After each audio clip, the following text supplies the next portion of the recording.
Good afternoon. If I didn't say anything, this would go on all afternoon, for good reason. Mr. President, it is an honor to welcome you back to the State Department. On day one of this administration, you shared a few things with me.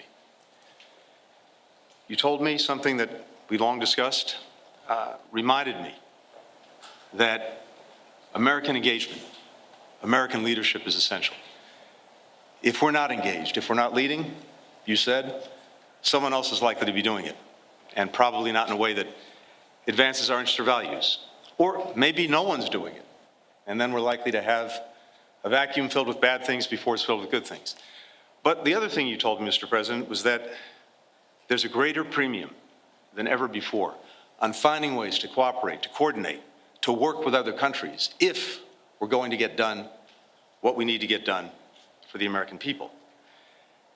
And so you instructed me, you instructed all of us to get out there, to rebuild, to rejuvenate, even to reimagine our alliances and partnerships. And I remember what you told me then.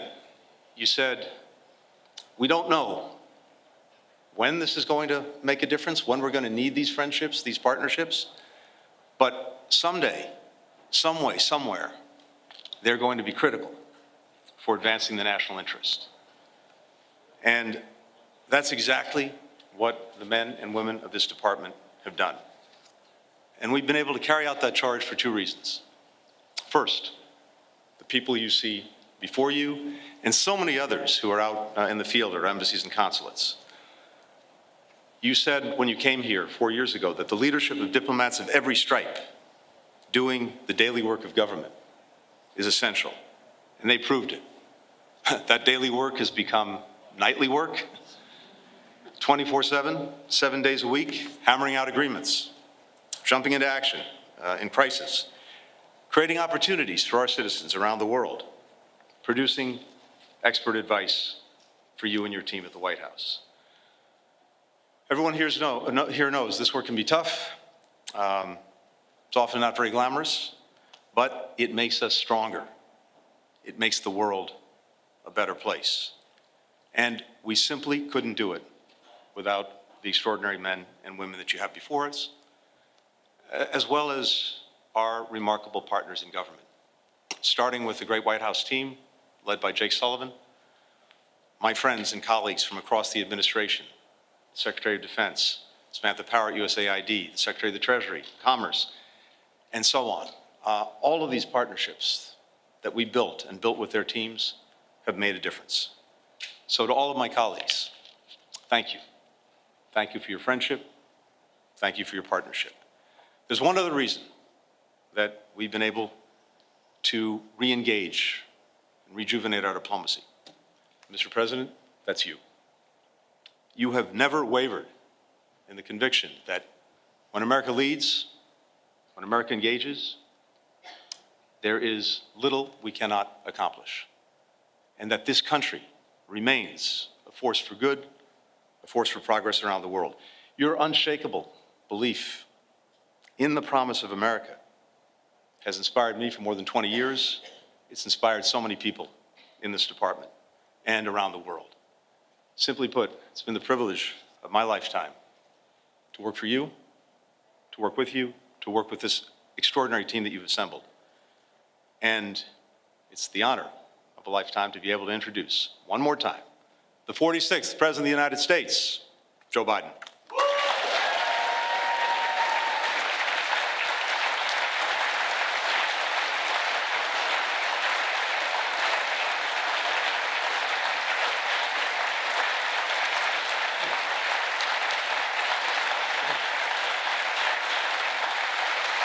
Thank you, thank you, thank you.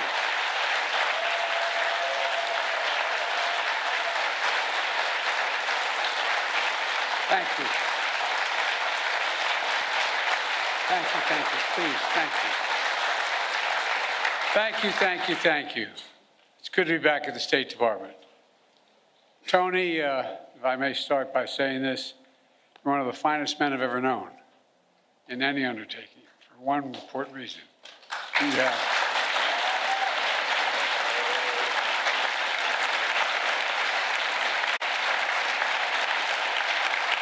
only brilliant, you have incredible character.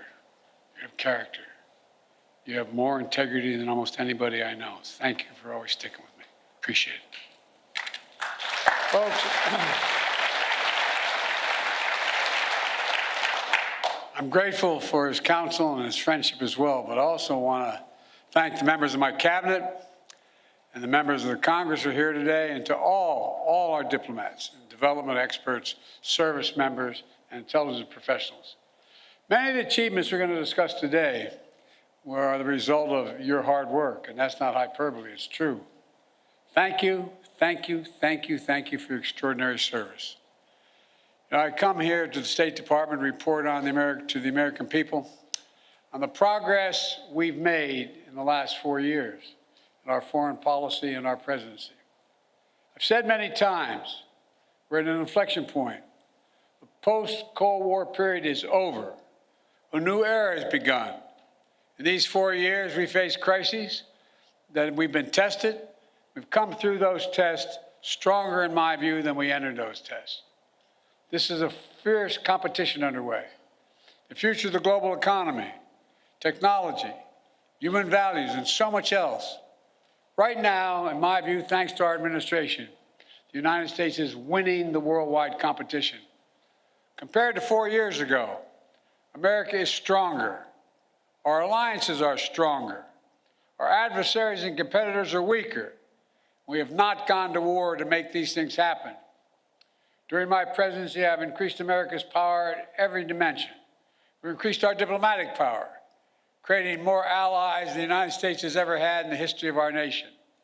We've increased our military power, making the most significant investments in the defense industrial base in decades. We've increased the technology power, taking the lead in artificial intelligence and other technologies of the future. And we've increased the economic power, building the most dynamic economy in the world from the bottom up and the middle out, not the top down. In short, Kamala and I took office, our nation had become stronger at home, are stronger in the world. And now, America is more capable and, I would argue, better prepared than we've been in a long, long time. While our competitors and adversaries are facing stiff headwinds, we have the wind at our back because of all of you. This is what we're heading into. And over the next administration, that's what we're handing it to. Today, I want to lay out what we've done, the opportunities we've created for America, and those opportunities going forward. Today, I can report to the American people our sources of national power are far stronger than we were when we took office. Our economy is booming, although there's more work to do.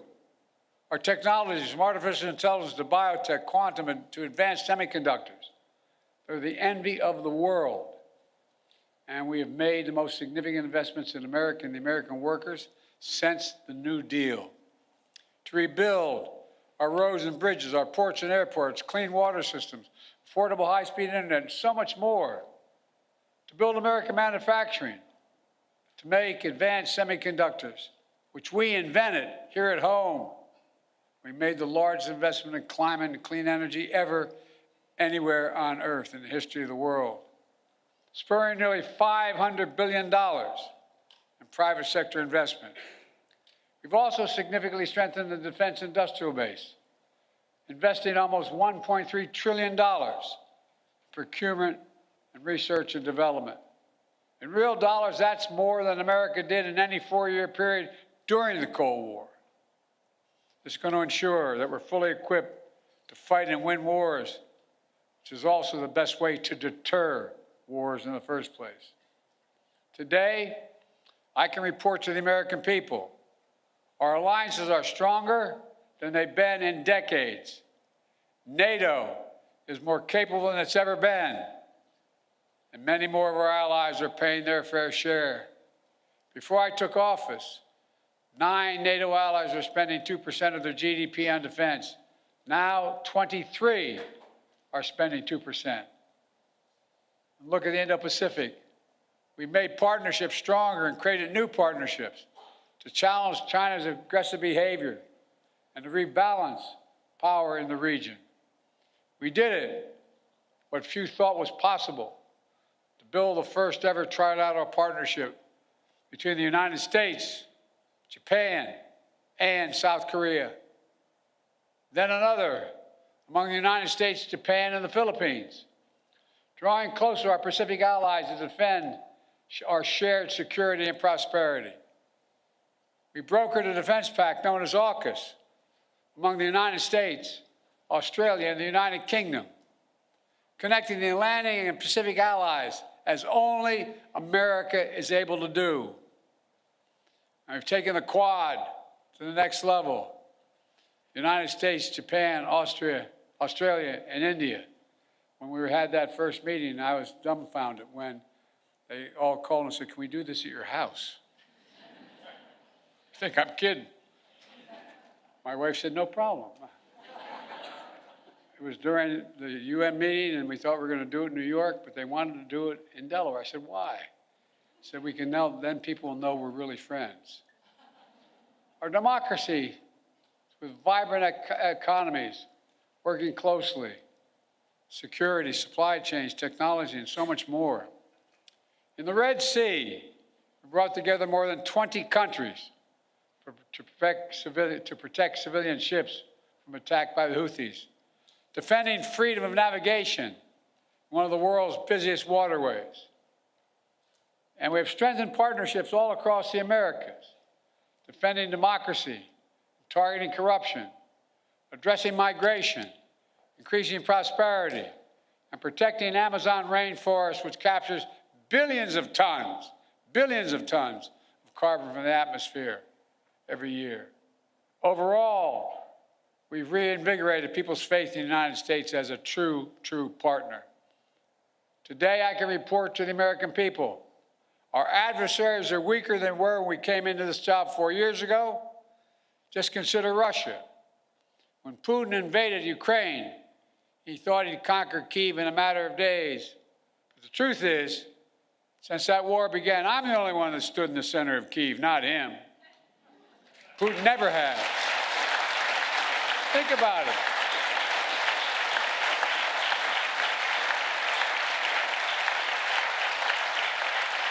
It was a long train ride, but I'm the only commander-in-chief to visit a war zone not controlled by U.S. forces.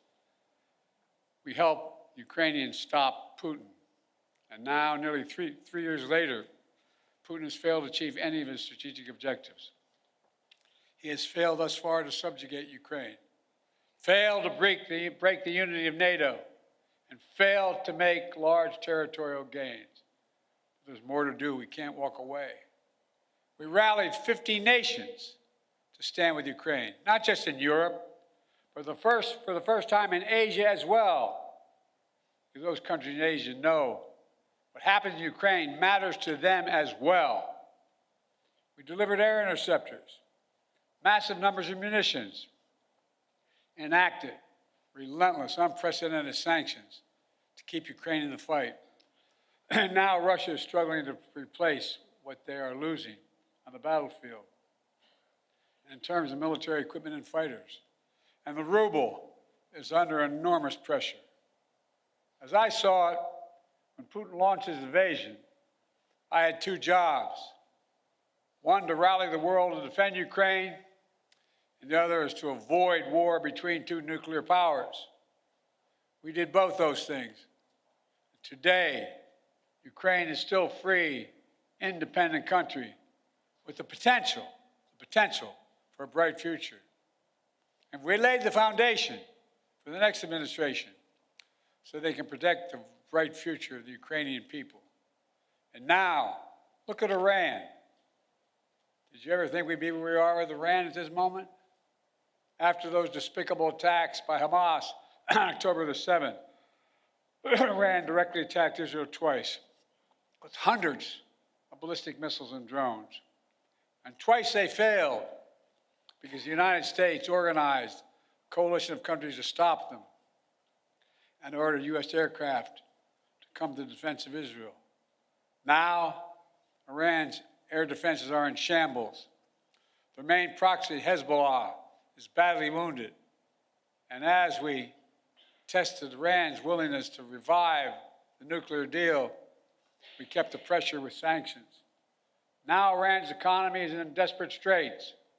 All told, Iran is weaker than it has been in decades. And if you want more evidence that we've seriously weakened Iran and Russia, just take a look at Syria. President Assad was both countries' closest ally in the Middle East. Neither could keep him in power. Quite frankly, neither really tried very hard. Now, I cannot claim credit for every factor that led to Iran and Russia growing weaker in the past 4 years. They did plenty of damage all by themselves. But Israel did plenty of damage to Iran and its proxies. But there's no question, our actions contributed significantly. And now major authoritarian states are aligning more closely with one another. Iran, Russia, China, North Korea. But that's more out of weakness than out of strength. So as the new administration begins, the United States is in a fundamentally stronger position with respect to these countries than we were 4 years ago. Today, I can report to the American people we're in a better strategic position in the long-term competition with China than we were when I took office. You all recall, many experts believe were predicting it was inevitable that China's economy would surpass ours. According to many predictions, that would happen by the year 2030 or shortly thereafter. But we in this room said no. If we make the investments in ourselves, if we protect our workers and technologies, that will not happen. Now, according to the latest predictions, on China's current course, they will never surpass us, period. I met one-on-one with President Xi in consequential summits. He and I have always been direct and straightforward with each other. I made it clear we expect China and everyone to abide by the international rules. And so we stood up against unfair trade practices, taking action when China dumped subsidized goods, incredibly subsidized, on our markets to undercut our workers. We imposed target tariffs in critical sectors like cars, steel, and semiconductors, rather than across-the-board tariffs. We imposed historic export controls on investments, restrictions, to ensure that China cannot use the most advanced technology and sensitive data against us. And critically, we enlisted our allies and partners to join us, building more convergence among our allies on a shared approach to China than ever existed, and showing that it's more effective to deal with China alongside of partners rather than going it alone. But even while we compete vigorously, we've managed our relationship with China responsibly, so it's never tipped over into conflict. We've created lines of communication between President Xi and myself, and between the leaders of our militaries, to avoid misunderstanding. We found ways to work with each other, to address climate change, to reduce the flow of fentanyl in the United States, which, by the way, overdose deaths are coming down across our nation. And in my administration, we've seized more fentanyl at our border in 2 years than the previous 5 years combined. Today, I can also report to the American people, we're the first president in decades who's not leaving a war in Afghanistan to his successor. But we've got bin Laden during the Obama-Biden administration, the primary objective of war had been accomplished. And I believe that going forward, the primary threat of al-Qaeda would no longer be emanating from Afghanistan, but from elsewhere. And so we not need to station a sizable number of American forces in Afghanistan. So when I took office, I had a choice. Ultimately, I saw no reason to keep thousands of servicemen in Afghanistan. I think I have my schedule with me, and I keep on my, I don't have, but I keep on the back of my card the actual number of dead and wounded that occurred in our longest war, to remind myself. Keep spending hundreds of millions of dollars a day. We're no longer doing that. In my view, it was time to end the war and bring our troops home, and we did. I commend the courage of all those who served in Afghanistan. We grieve all 2,461 Americans who made the ultimate sacrifice in the longest war in American history. And I grieve those brave service members whose lives were lost during the withdrawal. We also thank those inside and outside of government who have done so much to help thousands of Afghan families resettle in the United States. Remember, critics said if we ended the war, it would damage our alliances and create threats to our homeland from foreign-directed terrorism out of a safe haven in Afghanistan. Neither has occurred. Neither has occurred. And our alliance has stayed strong. We've used our over-the-horizon capabilities to strike in Afghanistan and elsewhere when we had to. For instance, eliminating Zawahiri, the leader of al-Qaeda, who helped orchestrate the September 11th attacks. And we did it without putting more American boots on the ground. And by ending the war, we've been able to focus our energy and resources on more urgent challenges. There is nothing, I can tell you from my conversations with both Xi and Putin, nothing our adversaries and competitors like Russia and China would have liked more than seeing us to continue to be tied down in Afghanistan for another decade. For all those reasons, ending the war was the right thing to do, and I believe history will reflect that. And from the moment I entered office, I also worked to free as many Americans as possible being held hostage or wrongfully detained overseas. We brought home more than 75 Americans by last count. In some cases, it took months, even years of effort, like the prisoner swap with Russia over the past summer. A feat of diplomacy involving many of you and involving multiple countries who joined complex negotiations at our request. Another example of the power of our alliances. We did not have these relationships, those women and women would likely still be in prison.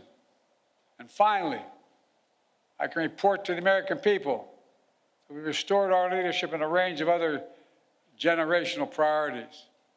When I took office, we were no longer part of the International Climate Agreement. We announced on day one that we would join the Paris Accord, rejoin. And we've led by example. We've conserved hundreds of millions of acres of land and water, more than any president in American history, making investments in clean energy and convincing other nations to join us.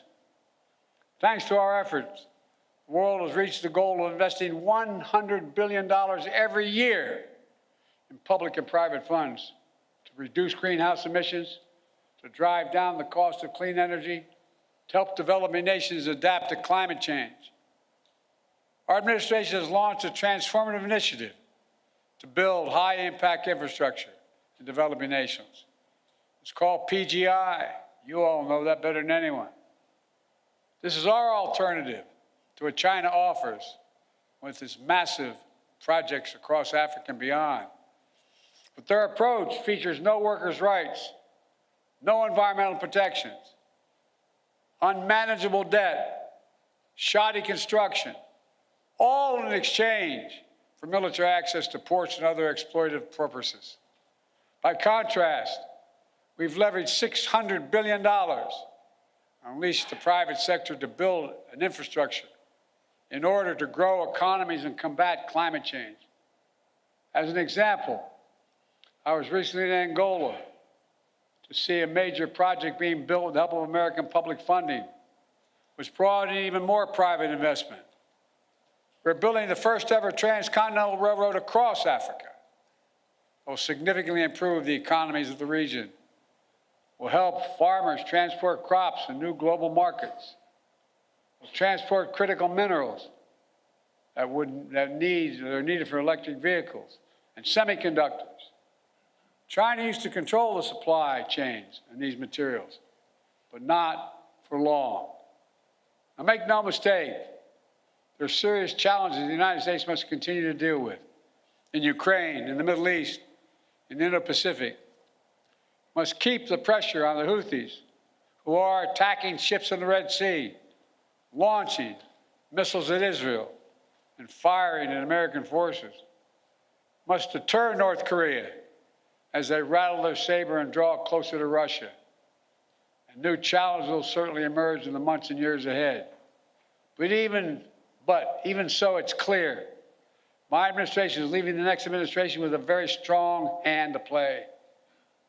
And we're leaving them in America with more friends and stronger alliances, whose adversaries are weaker and under pressure. An America that once again is leading, uniting countries, setting the agenda, bringing others together behind our plans and visions.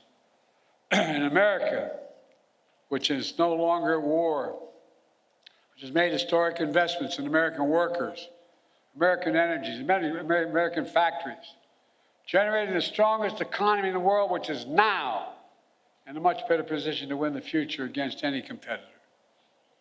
These wins are not partisan. They're American. They benefit all Americans and reflect America's endless capacity for leadership and reinvention. Look, folks, the United States should take full advantage of our diplomatic and geopolitical opportunities we've created to keep bringing countries together to deal with challenges posed by China, to make sure Putin's war ends in a just and lasting peace for Ukraine, and to capitalize on a new moment for a more stable, integrated Middle East. To do that, the next administration must make sure the fall of Assad does not lead to the resurgence of ISIS in Syria and across the region. It must carry forward the commitment that America will never allow Iran to acquire a nuclear weapon. And on the war between Israel and Hamas, we're on the brink of a proposal that I laid out in detail months ago, finally coming to fruition. I have learned in many years of public service to never, ever give up. So I spoke to Prime Minister of Israel yesterday. I spoke to Emir of Qatar today. I look forward to speaking with President Sisi soon. We're pressing hard to close this. The deal we have structured would free the hostages, halt the fighting, provide security to Israel, and allow us to significantly surge humanitarian assistance to the Palestinians who've suffered terribly in this war that Hamas started. They've been through hell. So many innocent people have been killed. So many communities have been destroyed. The Palestinian people deserve peace and the right to determine their own futures. Israel deserves peace and real security. And the hostages and their families deserve to be reunited. And so we're working urgently to close this deal. And as we deal with immediate challenges, in my view, we have to look to the future. I urge the next administration to carry forward two issues that have been central to my presidency and which shape the future, in my view. On artificial intelligence, we are in the lead, and we must stay in the lead. We must not offshore artificial intelligence, as we once did with computer chips and other critical technologies. AI has the power to reshape economies, governments, national security, entire societies. And it must be the United States and our closest allies that lead the way to ensure people's rights are respected, their safety is protected, and their data is secure. And likewise, clean energy transition will race ahead in the years to come. I know some in the incoming administration are skeptical about the need for clean energy. They don't even believe climate change is real. I think they come from a different century. They're wrong. They are dead wrong. It's the single greatest existential threat to humanity. The clean energy transition is already happening. China is trying to dominate the clean energy, manufacturing, critical materials, supply chains. They want to capture the market of the future and create new dependencies. The United States must win that contest, and we will shape the global economy and the planet for decades to come. Let me close with this. Like many of you, I've dedicated a significant portion of my career to our nation's foreign policy. As chair of the Foreign Relations Committee as a senator, vice president for 8 years, and now president of the United States, I put together one of the most competent foreign policy teams, I would argue, in American history, sitting in this room and before my eyes. Throughout my career, the world has undergone tremendous change. But certain things have always held true. At our best, America leads not only by the example of our power, but the power of our example. In the past 4 years, we've used that power, not to go it alone, but instead to bring countries together, to increase shared security and prosperity, to stand up to aggression, and to solve problems through diplomacy wherever possible, and to relentlessly defend democracy, civil rights, and human rights. Because that's who we are. That's who we are. You've heard me say it many times before. We're the only country on earth founded on an idea. Every other country is founded on geography, religion, ethnicity, or some other unifying factor. But America was built on an idea, literally, not figuratively. That idea was all women and men are created equal. The idea that has inspired the world for 250 years and counting. We're always reaching to do better, always looking to the future, and at our best, always seeking progress for our people and for people everywhere. It's been the honor of my life to serve as your president. Today, I'm optimistic about our future, as optimistic as I've ever been. Just have to remember who in the hell we are. You've heard me say it many times. We're the United States of America, for God's sake. There is nothing beyond our capacity if we do it together and commit to it. Nothing. So thank you all for all you've done.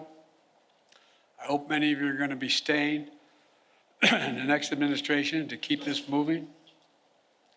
May God bless you all, and may God protect our troops. Thank you, thank you, thank you.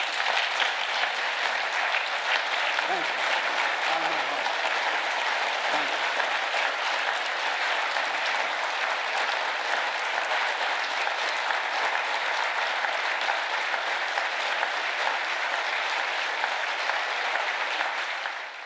We have been watching President Biden speak at the State Department. In his final foreign policy speech, he thanked all of our diplomats and service members for their extraordinary service. And the president says the U.S. is stronger after his presidency and our adversaries are weaker.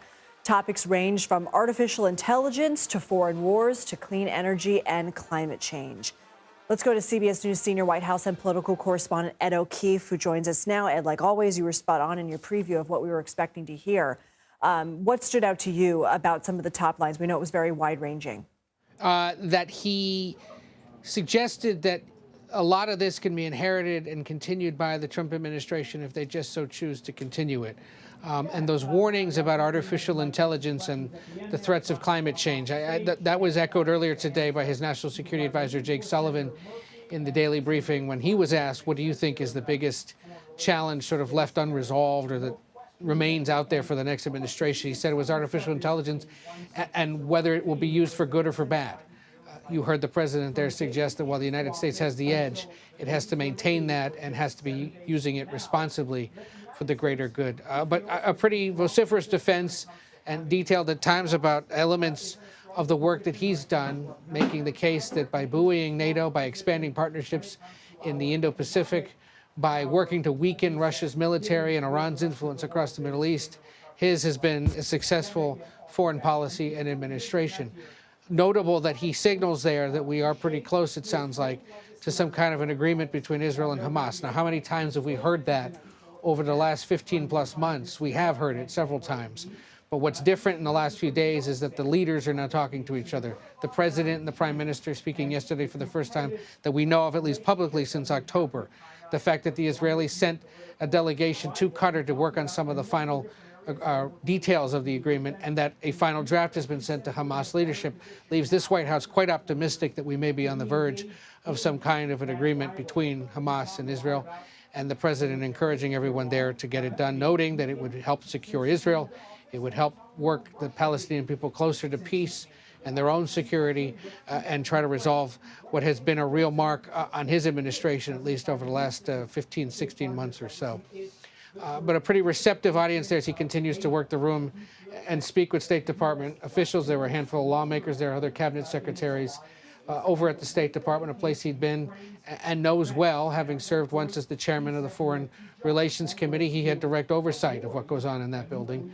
And then, of course, as president, he has had a keen interest in what exactly those diplomats have been up to.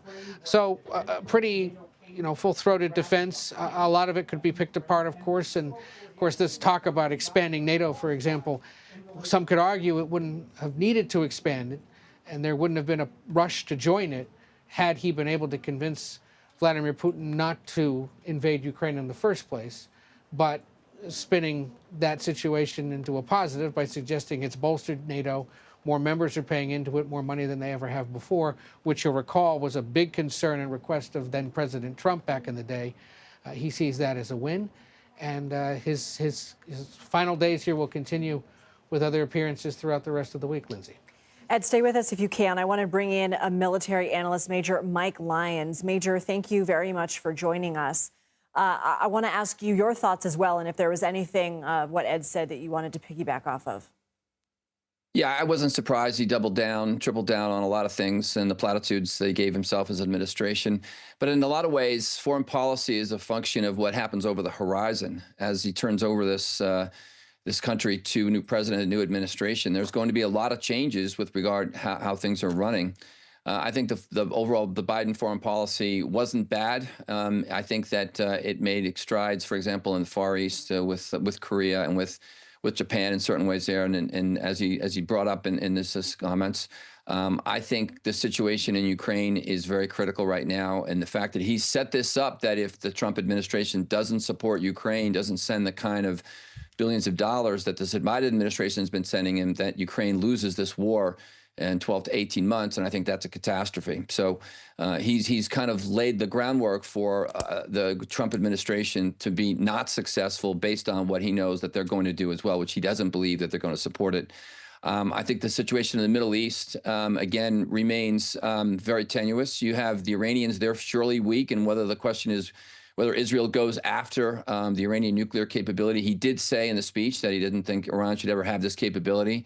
But most people are convinced in the world that it's not going to be negotiated away. It's going to take a military strike. But overall, I wasn't surprised. He did talk about Afghanistan. I think that's a sore point. I do think that it's a positive that we're out of Afghanistan.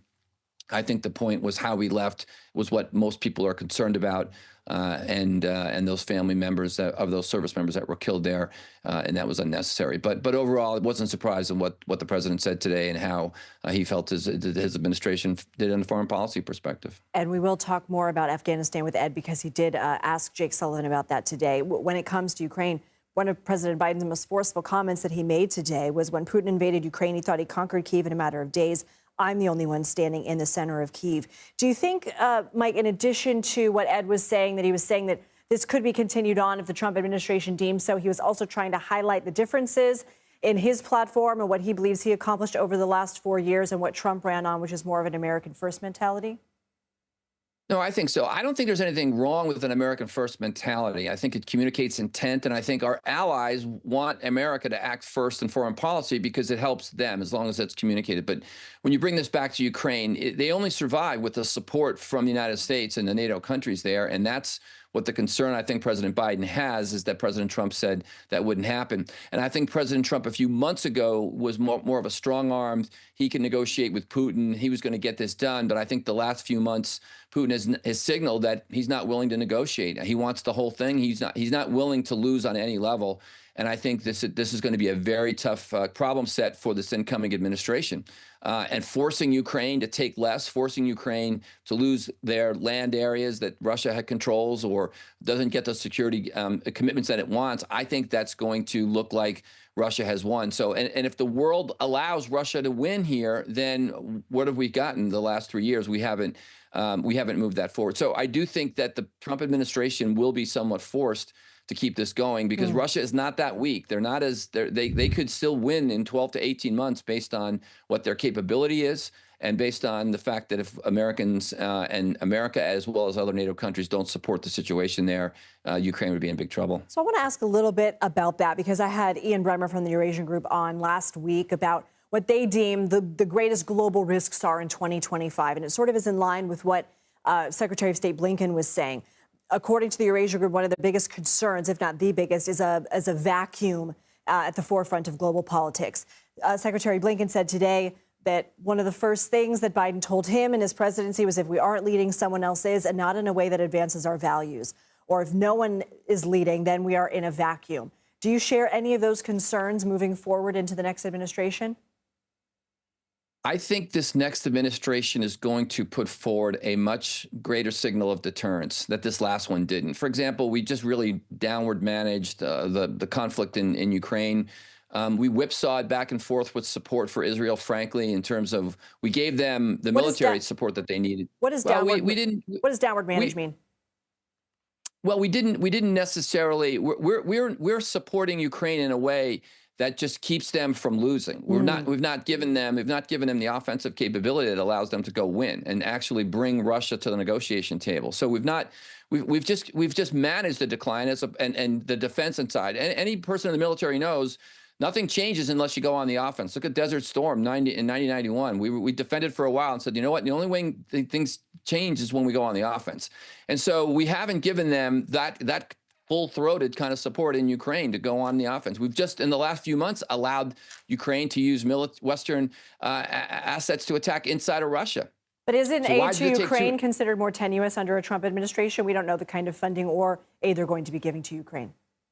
No question. I think that the Trump administration could shut a lot of that aid down, and that aid is not cash. I don't want people to think that we're writing checks to oligarchs or anything like that. There, and what they've done is they've opened up the factories and they've opened up military supplies and they've artillery, weapons, and the like. They've really given Ukraine all it can get there. This is still a logistical challenge of getting it there and all the things that go with that.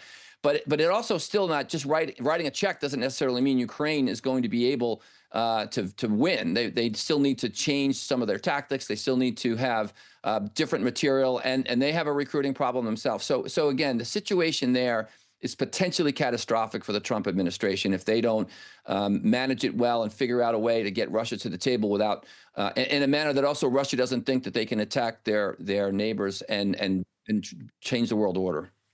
Major Lyons, we'll have to leave it there for today, but I've really enjoyed our conversation. I look forward to many more with you. Thank you so much. Thanks for having me. Let's go back to Ed O'Keefe now at the White House. So, Ed, I know that you had an exchange today in the briefing room with Jake Sullivan. Let's go ahead and play that. Historians one day will write the history of the Biden foreign policy and probably end up summarizing it in 2 to 3 sentences. How would you write those 2 to 3 sentences? I would say that we made our alliances stronger. We made our enemies weaker. We made America's sources of strength stronger, and we did all of that while keeping America out of war. And I didn't hear you mention Afghanistan in your opening at all. How is that going to be addressed in the speech? How would he explain or defend it at this point? He will address Afghanistan in the speech, and it was, in a sense, referenced because I said we kept America out of war. In fact, President Biden ended America's longest war after 20 years. So this was obviously the national security advisor prior to the speech. But, Ed, what did we hear from the president regarding Afghanistan, which we just heard from Major Lyons was a sore spot for the administration? He made the argument again, Lindsay, that he had made at the time of the decision being announced, which was if we pull out of this war that has bedeviled now 5 presidents, it will allow us to refocus and recenter our priorities on other parts of the world. Yes, it did allow that, but it did that in part because a vacuum was created, and the argument was, of course, that Russia filled it by invading Ukraine and drawing us into that part of the world in that conflict instead of putting more resources and attention into the Indo-Pacific relationship, which he spent a fair amount of time on, but probably in hindsight would have liked to have spent more time countering China, working with those other democracies there in the Indo-Pacific and in Eastern Asia. And so, again, wasn't a big part of the speech, but felt the need, obviously, to explain and defend that decision again, which, remember, was supported by a majority of Americans, ending the war in Afghanistan. What caused a big downturn in his popularity, raised questions about his management and his competency, his ability to lead and to deal with foreign crises, was the botched withdrawal, the chaos that ensued, and of course the 13 dead U.S. service members, and all the other chaos that was seen as people were evacuated, and what was still the largest successful military airlift of civilians out of any country, and done so relatively safely. So, you know, they felt the need to address it. It obviously wasn't a big deal because it was a real sour turning point in that first year of the presidency that, of course, came around the same time as concerns about inflation were picking up, and early concerns about his ability to even do the job, with signs that age perhaps was beginning to set in. And so, you know, 2021, we can remember, was a really tough time and a tough turn, that late summer into the fall, which began with Afghanistan. That's why you heard so much focus instead today on things that came after that. Ukraine, the situation in the Middle East, the expansion of NATO, the expansion of Indo-Pacific partnerships, and his concerns going into the future about artificial intelligence and climate change. Okay. Ed O'Keefe, always good to hear from you. Thank you. Los Angeles County officials say severe fire weather conditions will continue through Wednesday. The Palisades fire and the Eaton fire, the two largest wildfires in the area, are only 13% and 33% contained, respectively. In all, at least 24 people have died, more than 24 people are missing, and more than 92,000 residents are under mandatory evacuation orders. President Biden put out a